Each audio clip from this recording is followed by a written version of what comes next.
Chapter 2: The Suffering We Need. Whenever you find yourself on the side of the majority, it is time to pause and reflect.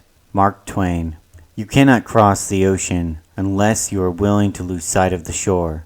Japanese proverb. Germination. Let the words in this book act as a catalyst in your quest for the obtainment of wisdom. I cannot give you wisdom, only knowledge. Without wisdom obtained through life experience, we cannot see the error in our ways. There is a lot I wish to do for the people of the world. Over the past 10 years, I have come to believe that the only mission worth living is to improve as many individuals' lives as possible. A little bit of change everywhere can cause everything to change for the better everywhere. Our inability to raise and train problem-solving human beings is breaking our systems and society. Entitlement has become the spirit of the time in America. We must decide to answer using our mighty intellect or fall into the entropy of the universe. Section: Our Pain. I was born in pain, umbilical cord tangled without food for weeks. This suffering, I believe, gifted me the will to push my limits, aka grit. Over the past few years, I have undergone a tremendous transformation as a person. To me, it has been analogous to what a butterfly obtains by breaking the cocoon. The struggle. I have had much to overcome in my life and still do to assist the world in positive change.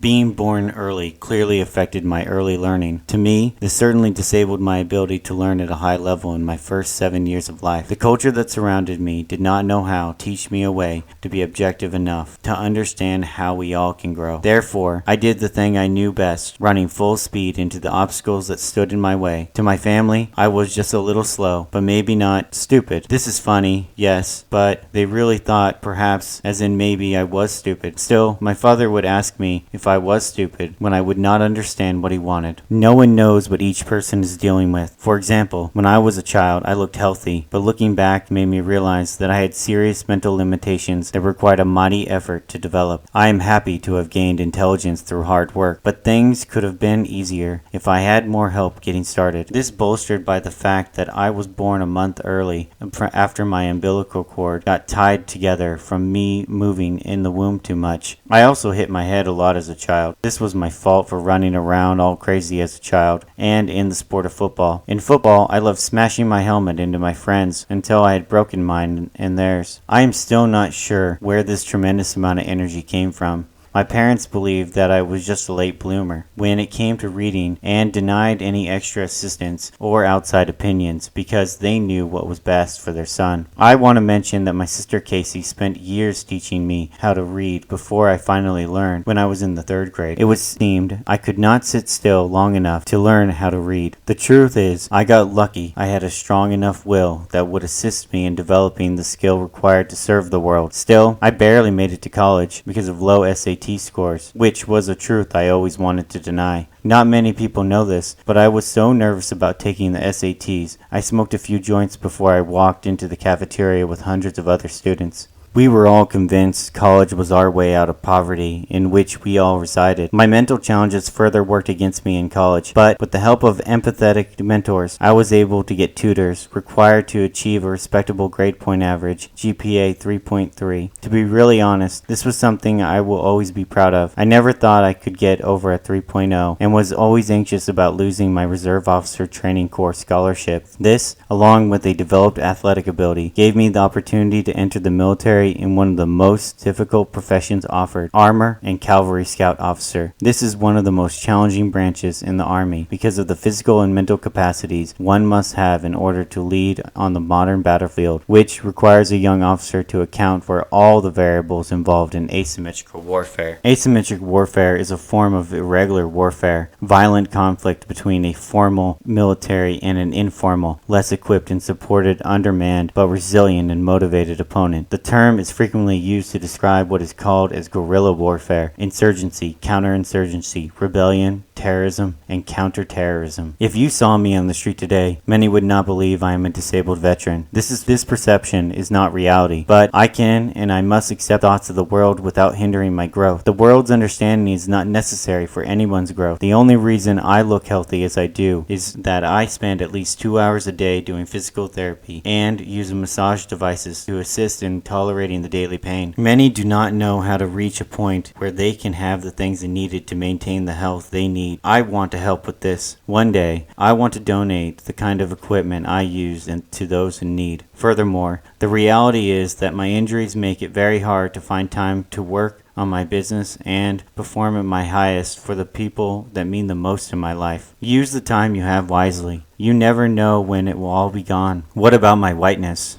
Something that is very important and must be said is this. I understand that the fact that I'm a white American, the other fact that I grew up in a poor, rural town with fewer opportunities than other white men like me, did not discard the other facts of life. I do not discard the fact that I am white when so many are carrying the past treacheries of the white man. Even today, it gives me an unfair advantage. Being white has given me the privilege of getting the most out of life and fulfilling my potential. That is wrong. Wrong, wrong, wrong. Every person deserves that right. Even though I grew up in a poor town and did not have good schooling, I cannot disregard facts. No one can anymore. To me, it is a war against the world to change this. I want others to not only have the same opportunity to face their challenges, but more than I had, regardless of race, nation, or wealth. Let's do it. Making this dream a reality is about all of us, all of our tears. We are a human race that should see past skin and culture. If we do not, life will perish as we know it. On capability. You must not allow anyone to tell you what you are capable of. No one. No one knows what you can do with the life you've been given. If I had gone with all the advice everyone told me, I would have never made it to where I reside today. I was always, quote, too stupid, too small, or not good looking. I have always been discounted and underestimated. And to be frank, I love it. I get a thrill proving them wrong. Walking on a tightrope of society has made me into the man I am. Even though all the stories in this book are true, I've removed the names of the friends and other people in the book to safeguard their identities. For some of them, they have had their dreams destroyed because of racist, narcissistic people who refuse to understand their own bias. They're under the water. Microaggressions and opportunistic sabotage that made them all feel better about themselves caused depression that has yet to be overcome. This is the war we will wage. I will fight until my death for the rights of people, and for this I am labeled a radical. No longer will I care for these critics. My personal story of growth is as complex as anyone's, and it is time to show others how they can become more. I feel grateful to share this part of my life with you, and I truly honor your life's journey and struggles. We all could share too many things to assist one another, and finding the right ones is not analogous to any other problem. I will do my best to serve you all. Imbibition, noun, meaning the absorption of one substance by another, particularly the uptake of water by a plant or seed. The imbibition of water through the membrane in thick-coated seeds. The process of imbibition can take a long time. Water is analogous to our youth experience. We absorb and receive toxic junk or joyous love. Both are absorbed the same way. This is important to be extremely cautious with what we allow our youth to be exposed to. At the age of 5, I moved to Washington State after my dad retired from honorable service to the country in the military. He started a farm along a dirty road. As a kid, I learned how to raise animals and grow food for the local grocery stores. I became a productive member of our tight-knit community. What an amazing thing to discover at the age of 7. My family gave me a gift of working for what I want and never taking the warm bed I sleep for granted. My dad used to say, quote, I only need 4 things to make me happy in life. 3 hots and a cot, meaning 3 meals and a bed. That type of thinking continues to resonate with me to this day. In high school, I liked sports, including raising champion show pigs, basketball, baseball, and track. One of my fondest memories in high school was becoming captain of the track team. Sadly, I injured my hamstring early in my senior year during a freak March snowstorm. Even though I made it to state the previous year in the 400 meter, I wasn't able to recover quick enough to compete again. The good news was that I learned more about myself leading from the bench that year than I ever would have competing. Helping my teammates improve was an amazing opportunity I didn't understand at the time. The growth I went through at the end of my senior year before I joined the Reserve Officer Training Corps in the Army was a struggle I truly needed to become who I am today. Sometimes we just need to add responsibility to inspire the change we need from ourselves. External pressure is a powerful source of motivation. If you can work on not allowing yourself to get overwhelmed. No other options. As a kid growing up in a small farming town, I was presented with a world that lacked options. I did not know that I went to a lousy school. even though it should have been obvious. I probably did not understand because all of the hits in the head that made me much more naive than your average teenager. Also, I was taught as a child to not question authority. This is not something I will teach my children, if I am lucky enough to have them. Still, I finally realized my lack of good education while in college because I quickly fell behind my classmates.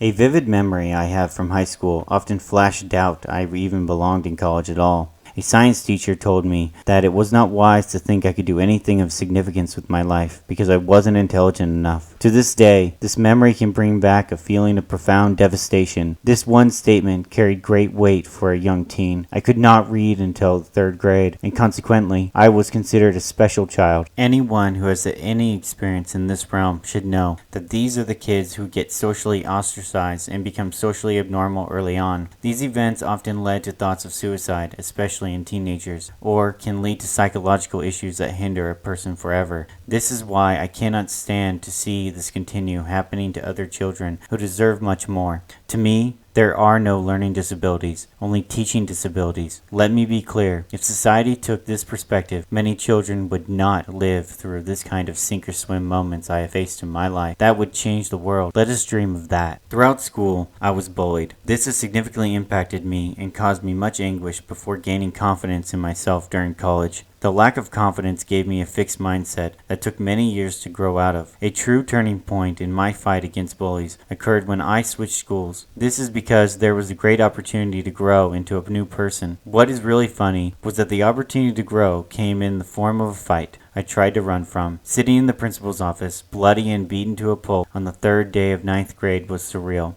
And worse, the bully claimed I instigated the fight. I was smaller than other kids and picked on for it, often called Small Paul. In the weeks prior to this event, I had transitioned from a different school after being bullied there, and now it was deja vu. This bullying incident occurred because I was not responding to a derogatory name yelled at me. The situation was made worse when my dad marched into the office, grabbed me by the hair, and began to berate me in front of everyone. As he pulled my hair, he yelled, "What did you do now?" I realized that it must have been embarrassing for him too, since he was a physics teacher at the school. Dealing with my father's disappointment as a young teenager was difficult and a significant emotional event, or a SEE, that shaped how I perceived the world. As an immature teenager in a vulnerable emotional state, I could not comprehend why my tactic had failed. It made sense to me that by ignoring the assailant I could escape the situation. However, there I learned to never allow others to define my character and instead defend myself. I became empowered and grew. Speaking up gave me freedom, and I realized that our moral duty is to give others freedom by defending them from those who attempt to benefit from harming them. This insight has led me to where I am today. I am proud to have the kind of character I have molded. Be unafraid to walk a daring path. When others think less, you can think more. One funny thing is that they suspended me for 3 days because of the fight. Over the next 72 hours, I spent 60 of them doing hard labor outside for my actions. Again, this is the kind of thing I am proud of my family have taught me. After this,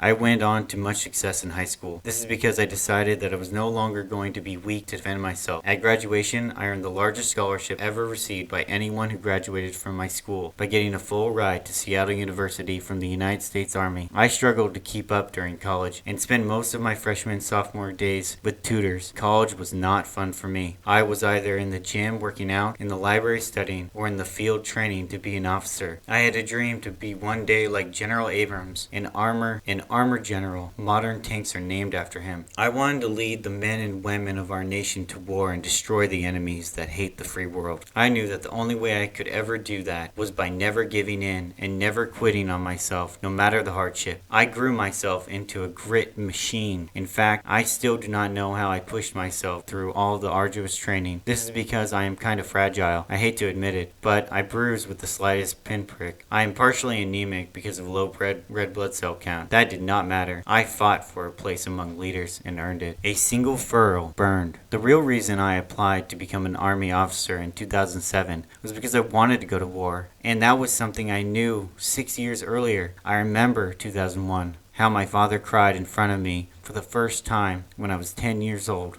The days following our nation's tragic event, I pondered what I might do. After, I decided and promised I would serve our country. My dad, retired U.S. Army colonel, always taught me to serve others first. I felt profoundly obligated, and not doing this with my life would mean I had lost purpose. It was clearly articulated to me by my father that we all need to do more. I have been fortunate to have been given the opportunity to serve the United States in the Army. I also remember watching the invasion of Iraq on television. I was in 7th grade history class, literally watching history unfold. I had no idea what war was and how horrible it truly is, how disconnected we are, all watching life through a screen. This disconnection mutes the horrors of it all and sums it up into a gentle news report. Sick and unwell things are not good to show children. I finally got the chance to join the Army on active duty in June of 2012. It was then I commissioned as a second lieutenant. Sadly, I was not able to become a general. I would inevitably become too injured for a long military career. Early on as a cadet, before becoming commissioned, I separated my shoulder and failed to attend leadership development course with my peers, hindering my career's beginning. This injury lingered and became worse over the years. Still, I was fine until I injured my back in training. I feel fortunate that these events have shaped my character and given me the failures I needed to succeed. We must always be grateful for the difficulties we are given. Still, overcoming my lost dream has been the hardest thing to do in my life. I never went to the war that I longed to be in. Coming to terms with the fact I never got a chance to go to war is one of the hardest things I've had to deal with. I waited and worked to go to destroy the enemy. Yet, for some reason, I found myself injured in 2016 and unable to go to my unit's deployment to Afghanistan. The doctors told me that my body couldn't do it anymore. Your career is over and you must resign your commission. The facts were clear. As I was about to depart at Thanksgiving leave in 2016, I had to come to terms with the fact I would be medically discharged from my injury sustained in training. How did I reach this pivotal turning point in my career? How do we all reach unforeseen obstacles that scar us forever? The glory I so wished to achieve had faded forever. I have made my solace with it, and I hope to give you the ability to do the same in all aspects of your life. I am the son of an Army officer,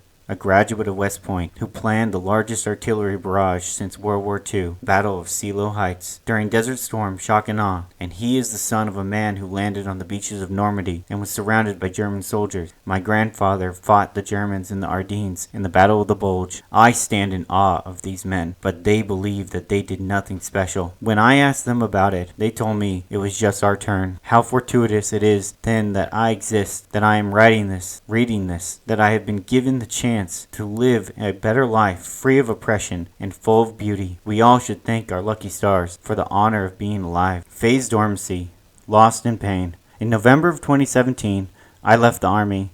I washed the mud and dust off my body armor and watched the memories fade down the drain and into the earth as I tried to make sense of it all. I cried and I screamed, deeply heartbroken. I felt betrayed by my country. I served as an Army Cavalry Scout, logistic officer, and an adjutant general officer for 6 years on active duty, and I never did the job I was trained to. I never stepped foot in a combat zone. I never fired a shot at the enemy, and I don't know what it feels like to really get shot at. When I joined the military, the United States was sending thousands of troops into Afghanistan. I watched lieutenants lead their men on television and wanted to be like them. I was 17, and I needed to prove something to my family. I wanted to go on an adventure, to prove myself worthy of wearing armor and slaying the enemy. I did not understand then the great cost at which wisdom comes. Not going to war is like training to play the greatest game of your life for 10 years, but never getting to play it. There is a real sense of demasculation for not going to war,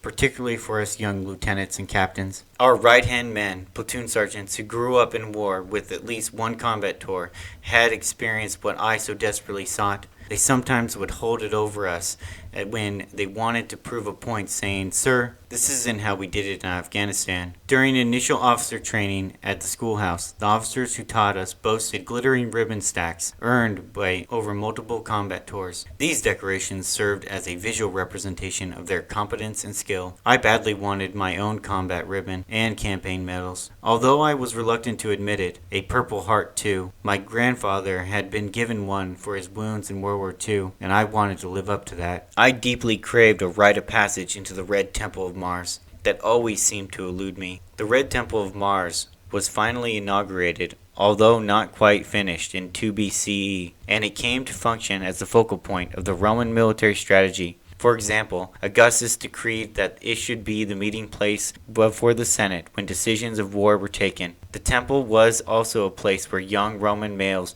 were ceremoniously given their adult toga, thus becoming eligible for military service, and it was the official departure point for commanders embarking on military service in the empire. Even during my medical discharge, I was mocked by other servicemen and women in the process and was called undeserving of a medical discharge because I never deployed. The heartache I have carried these years since is something I continue to mend. As I prepared to leave service, I struggled with a deep sense of inadequacy. I decided to join the military because of purpose to serve, but I felt lost when I left. The little time we have indeed makes beggars of us all, and I didn't want to wake up one day an old man and wish I had served. But I wondered what would have felt like enough. If I had shot and killed the enemy, would that have answered my questions? The answer is a resounding no. Although the past 4 years of my life have been hard because of injuries I sustained, I've never regretted serving my country. Performing my leadership duties throughout the recovery process taught me that a leader who does not understand sacrifice cannot do the job. I've also gained a deep sense of appreciation for the fragility of life, and because of this, I can contribute greatly to society. I can do this by sharing the meaning of sacrifice, specifically how we should answer the call to defend the freedom of others, and what personal sacrifice as a leader means. Because of everything that has happened to me, there is not a day that goes by I do not appreciate the beauty of the universe and honor the path we must walk by doing our best in every action. Mini exercise. How do you ensure that people you lead never lose confidence? You do this by building your own confidence, by visualizing difficult situations and acting calmly in them. You create a spirit within yourself that can be spread into the teams you lead. Your spirit must announce that nothing can stop you. If your body is shaking uncontrollably, tell yourself that you're excited and use that energy to think rather than stalling out. You can practice this. Therefore, this skill can be obtained through hard work. As a leader of yourself and of the team, you must empathize that we never take refuge in self-pity or anything of that sort. Hardening yourself to the brutality of life is strength. While I was an Army Cavalry Scout officer, we knew that foreign armies viewed us as an organization you never want to go up against. It will continue to remain the case in this world. You need to be so tough that when a decision you make doesn't go your way, it doesn't change how you react. That is what needs to set you apart. Practice phlegmatism. I define this as a type of anti-fragility training, staying calm when the storm is around you. This is one reason why I do not count repetitions at the gym. I work out until my muscles burn. I do this because when we are stretched to our limits, we can perform our best, especially when it is paramount to do so. When there are difficult times, you will get stronger. Practice visualizing yourself in them while being calm.